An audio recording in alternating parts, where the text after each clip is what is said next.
ప్రపంచం మరో ప్రపంచం మరో ప్రపంచం పిలిచింది. పదండి ముందుకు పదండి బ్రోసుకు పోదాం పోదాం పైపైకి. కథం తొక్కుతూ పదం పాడుతూ అంతరాళం గర్జిస్తూ పదండి పోదాం వినపడలేదా మరో ప్రపంచపు జలపాతం. దాడి పొరుగున గుండె నెత్తురులు కర్పణ చేస్తూ పదండి ముందుకు.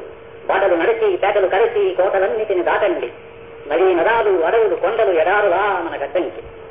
పదండి ముందుకు పదండి తోసుకు పోదాం పోదాం పైపైకి. ఎముకలు తుళ్ళిన వయస్సు మళ్ళిన సోమరులారా చాలండి. నెత్తులు నిండే శక్తులు నిండే సైనికులారా రారండి. హరోం హరోం హర హర హర హర హర హరోం హర అని కదలండి. మరో ప్రపంచం మహాప్రపంచం ధరిత్రి నిండా నిండింది. పదండి ముందుకు పదండి తోసుకు ప్రపంచ మంగులే పోరెత్తండి. భావవేగమున ప్రసరించండి. వార్షికభ్రముల ప్రళయ ఘోషలే తడతల తడతలు విరుచుకు పదండి పదండి పదండి పదండి ముందుకు. కనపడలేరా మరో ప్రపంచపు కనగనమండే త్రేతాగ్ని. ఎగిరి ఎగిరి ఎగిరి పడుతున్నవి 80 లక్షల మెరువులు. తిరిగి తిరిగి తిరిగి సముద్రాలు జల ప్రళయ నాట్యం చేస్తున్నవి. సలసల కాగే సముద్ర కాదిది ఉష్ణరక్త కాసారం. శివ సముద్రము నయాగరావలె ఉరకండి ఉరకండి ముందుకు పదండి ముందుకు పదండి తోసుకు. మరో ప్రపంచపు కంసు నగారా విరామ మెరుగకం రోగింది.